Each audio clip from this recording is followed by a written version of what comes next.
son Jeb was brave, loyal too. Brave boy. My son Jeb was brave, loyal too. Brave boy. My son Jeb was brave, loyal too. Brave boy. My son Jeb was brave, loyal too. Brave boy, bocah pemberani. My son, anakku Jeb. Jeb ini nama orang ya. Jeb was brave, pemberani. Loyal, setia. Too, juga. Brave, ya brave ini adalah kata sifat ya atau adjektif yang artinya berani atau pemberani. Nah, adjektif kalau disandingkan dengan kata benda, ini dalam hal ini kata bendanya adalah boy, maka adjektif itu atau kata sifat itu ya dalam hal ini brave harus ditempatkan di depan kata benda. Jadi brave boy. Ya, bukan boy brave. Tapi sekali lagi yang benar brave boy. Nah, ada beberapa kata sifat lainnya ya. Misalkan happy, senang, sad, sedih, smart, pintar, stupid, bodoh, loyal, setia, dan lain sebagainya. Ini adalah merupakan bentuk kata sifat ya, adjektif. Jadi kata sifat kalau disandingkan dengan kata benda maka harus ditempatkan di depan kata benda tersebut ya. Mari kita buat dengan kata sifat ya, brave. Misalkan yang lain nih, brave soldier, tentara yang berani. Brave student, siswa yang berani. Brave wife, istri yang berani. Brave husband, suami yang berani, dan lain sebagainya. Oke. Kemudian my son, anakku. My ini adalah bentuk kepunyaan ya. My son, my teacher, my student, my father, my book, my bag, my hat, dan lain sebagainya. Itu adalah merupakan bentuk possession atau kepunyaan. Kemudian was. Nah, was ini adalah to be dalam bentuk past tense ya, past. Jadi was digunakan ketika satu kondisi tersebut sudah terlewati atau terjadi di masa lampau. Nah, was ini asal kata dari is ya. Ini bentuk presentnya saat ini. Ya. Jadi Jeb was brave. Jeb was brave berarti dia pemberani di masa lalu, di masa lampau. Apakah saat ini dia pemberani? Ya, belum tentu, ya. Jeb was brave. Jadi beraninya di masa lampau. Mungkin kondisinya pada saat itu, ya, di masa lalu si Jeb ini pemberani. Nah, kalau kita ingin membicarakan Jeb kondisinya pada saat ini dia memang pemberani, maka kita gunakan is. Ya. Is. Di mana is ini kita gunakan ketika satu situasi tertentu terjadi ya di masa saat ini. Jeb is brave. Jeb pemberani. Nah, berarti saat ini dia berani. Di waktu sekarang ya. Contoh lain, Jeb was happy. Jeb senang atau bahagia. Tetapi misalkan saat ini dia sedih. Berarti kita gunakan yang is. Jeb is sad. Jeb sedih. Lanjut. Jeb was stupid. Jeb bodoh pada saat itu. Di masa lampau, di masa lalu dia bodoh. Tetapi kita katakanlah misalkan si Jeb hari ini adalah seorang orang yang cerdas. Maka kita gunakan is. Jeb is smart. Jeb pintar. Ya, jadi was digunakan untuk menggambarkan satu kondisi tertentu di masa lalu, ya. Sedangkan is digunakan untuk menggambarkan sesuatu di masa sekarang. Ingat ya. Kemudian to, ya, to ini mempunyai arti juga. To biasanya diletakkan di akhir kalimat, ya. Contohnya, I study English too. Saya belajar bahasa Inggris juga. Kita harus finish, menyelesaikan this work, pekerjaan ini too juga. We must finish this work too. You can apply for this job too. Kamu can bisa apply for, melamar this job, pekerjaan ini too juga. You may come with me too. Kamu may boleh come ikut with dengan me, saya too juga. Jadi, sekali lagi, to ditempatkan di akhir kalimat yang memiliki arti juga.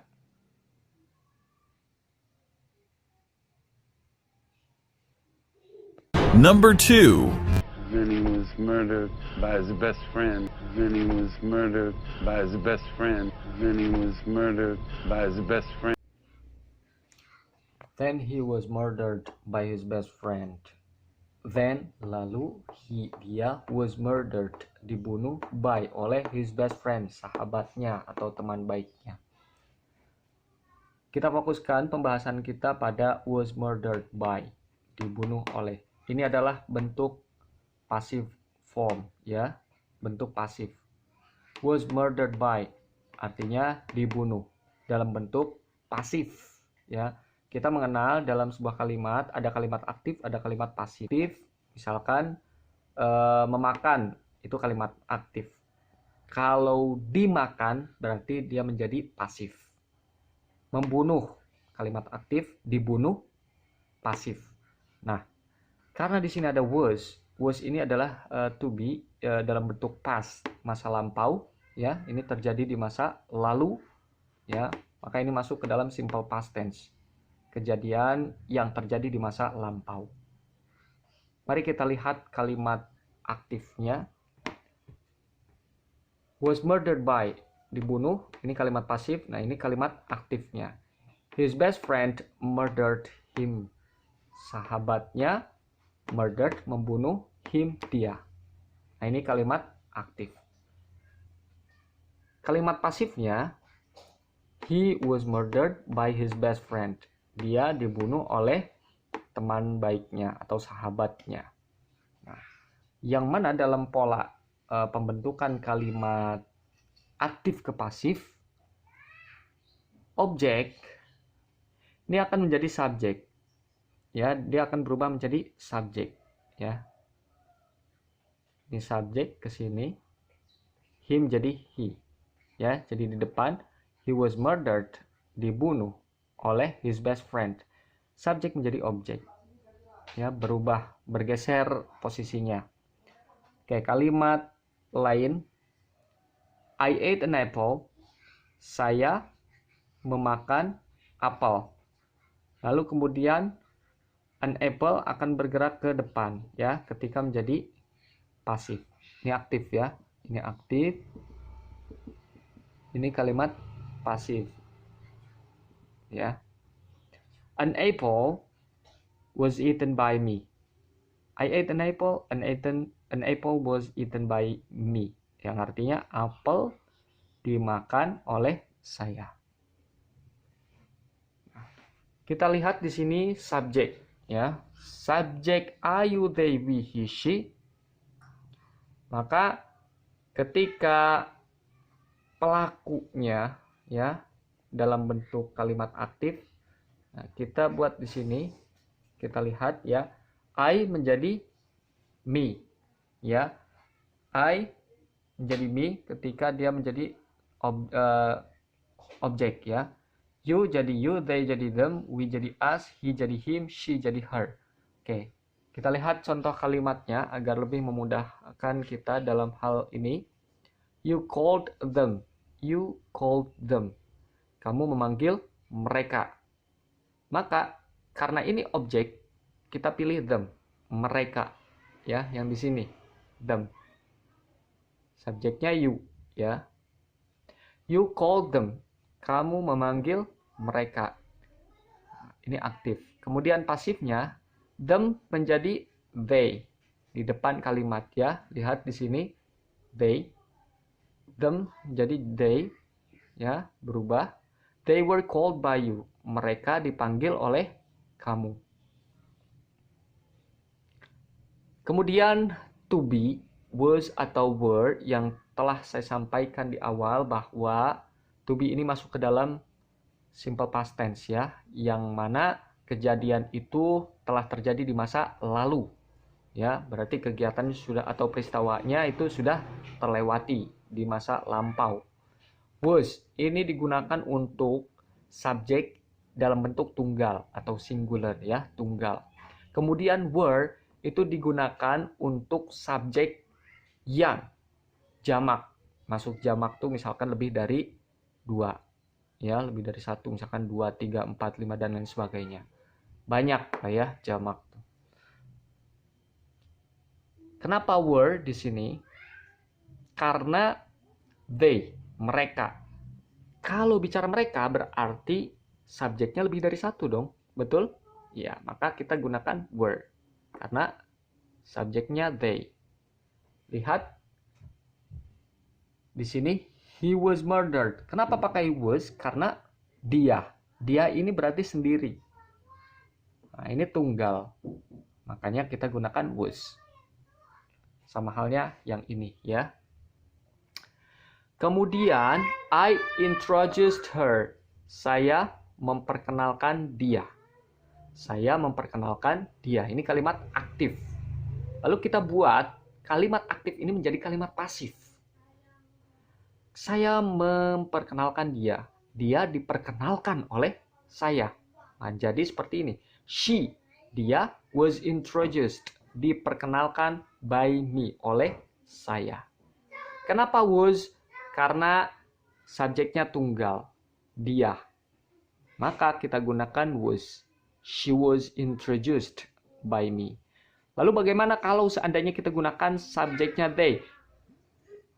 They berarti were. They were introduced by me. Mereka were mereka. Ya, they were introduced by me. Seperti itu ya.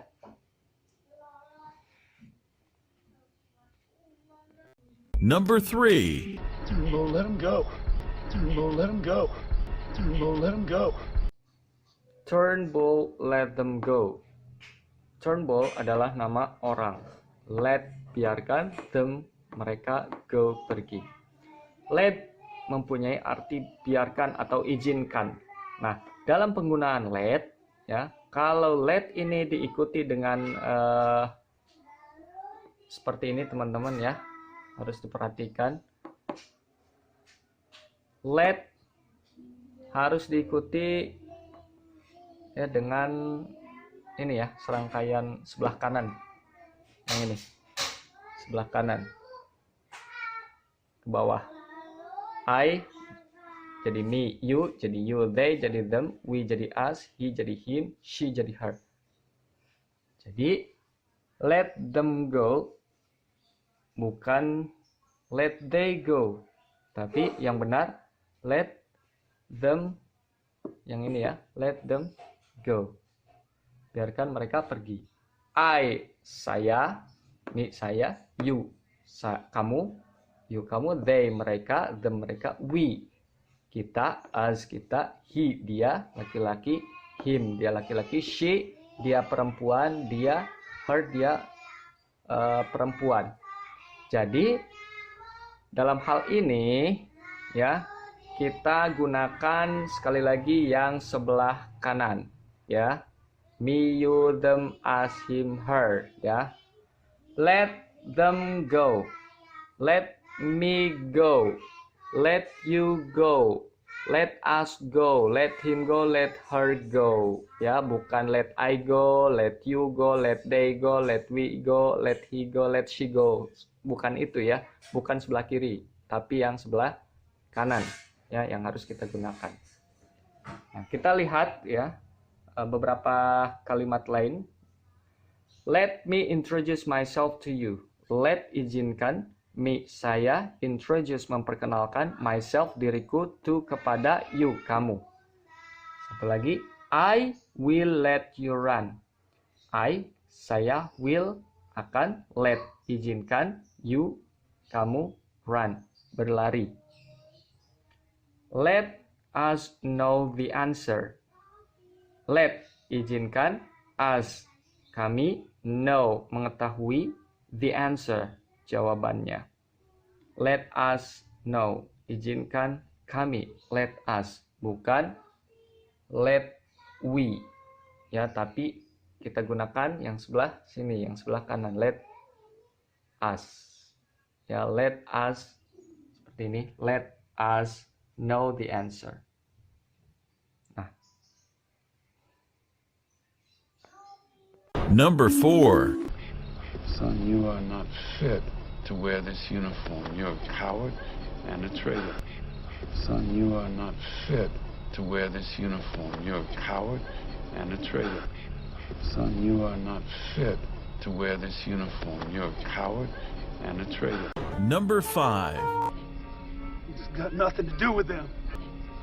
It's got nothing to do with them. It's got nothing to do with them. it has got nothing to do with them. Ini has got nothing to do with, tidak ada hubungannya dengan them, mereka. Has got nothing to do with adalah merupakan salah satu bentuk idiom ya dalam bahasa Inggris. Idiom ini tidak bisa kita artikan secara satu persatu ya, got nothing to do with, tidak.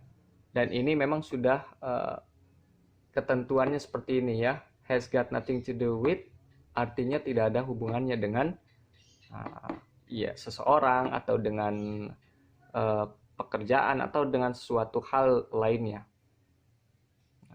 Idiom ini ya banyak bentuknya. Nah, saya akan membahas idiom ya, dan saya akan memprovide idiom ini di video berikutnya. Jadi kali ini saya akan fokuskan pada bagaimana kita membuat kalimat yang lain ya selain ini dengan menggunakan kata has got nothing to do with.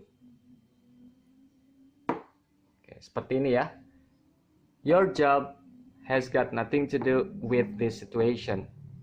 Pekerjaanmu has got nothing to do with, tidak ada hubungannya dengan this situation, situasi ini. Satu lagi, your success, keberhasilanmu atau kesuksesanmu has got nothing to do with, tidak ada hubungannya dengan your friend, temanmu. Lalu bagaimana kita menguasai idiom ini? Ya, cara menguasai idiom ini tentu kita harus hafalkan. Has got nothing to do with artinya tidak ada hubungannya dengan. Ya, has got nothing to do with.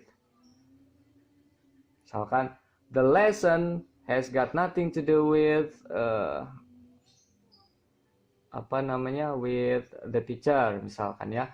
Pelajaran itu tidak ada hubungannya dengan mereka. Atau misalkan hubungan ini tidak ada hubungannya dengan dia. This relationship has got nothing to do with him atau her ya. Jadi sekali lagi ya, agar kita dapat menguasai idiom, maka salah satu caranya adalah menghafal. Has got nothing to do with, tidak ada hubungannya dengan ya. Nah, caranya kita baca secara berulang. Has got nothing to do with, has got nothing to do with, has got nothing to do with, sambil dihafal, nanti juga hafal ya.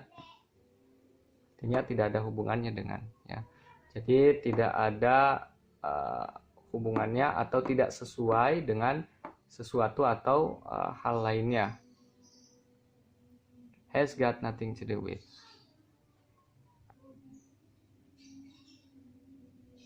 Number 6. You killed the only family I had. You killed the only family I had. You killed the only family I had. Number 7. General, please don't do this. General, please don't do this. General, please don't do this. General, please don't do this.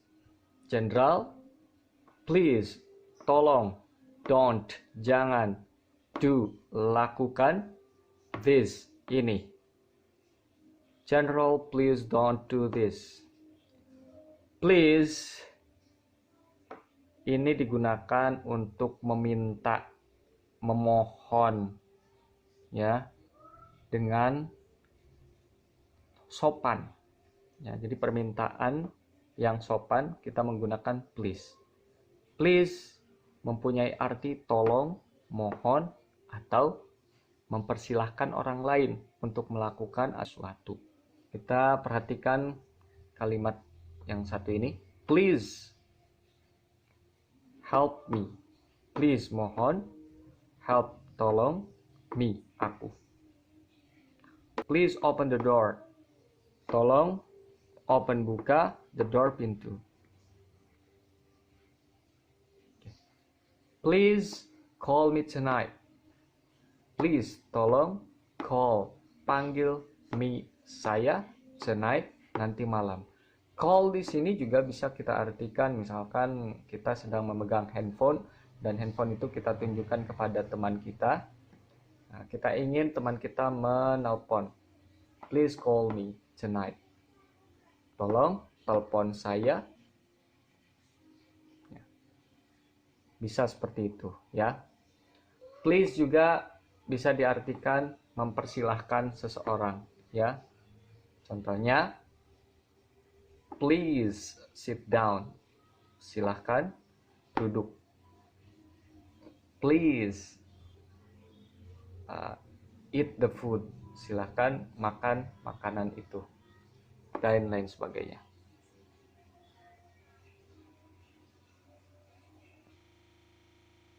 Number 8. You know what that feels like?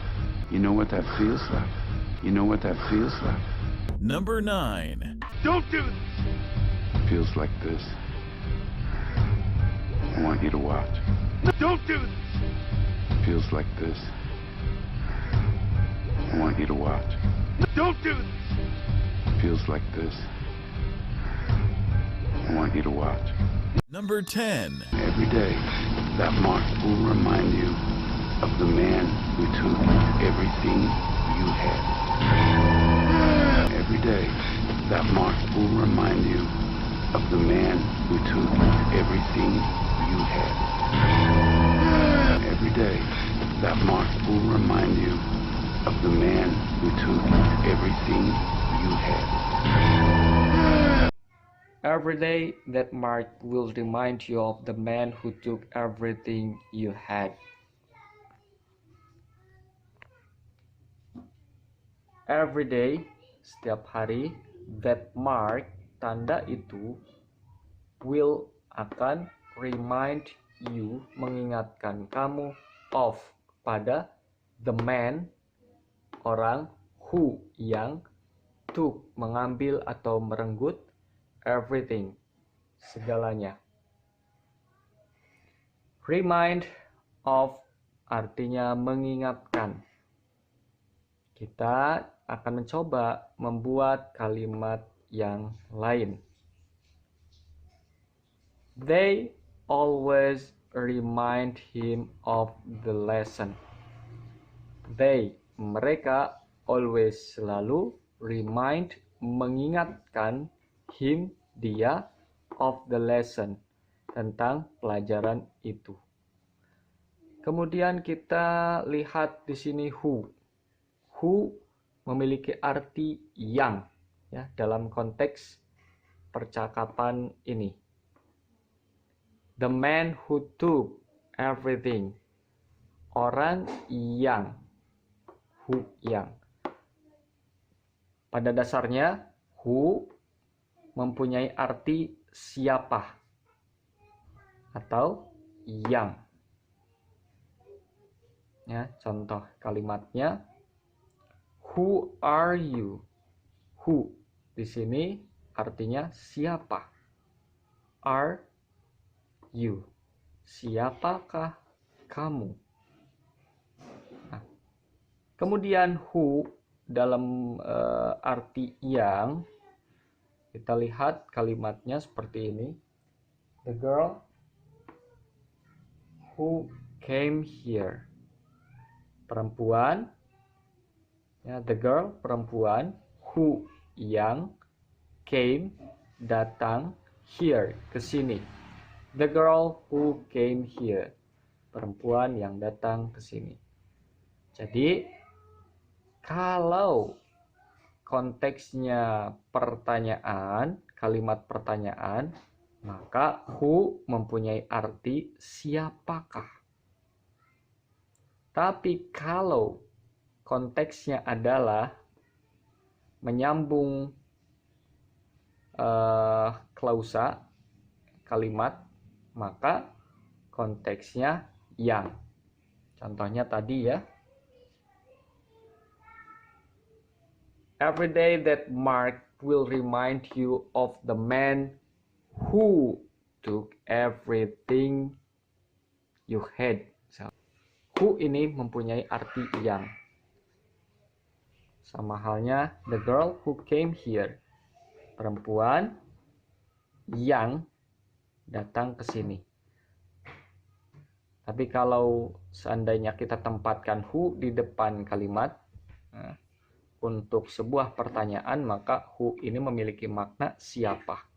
Who are you? Siapakah kamu?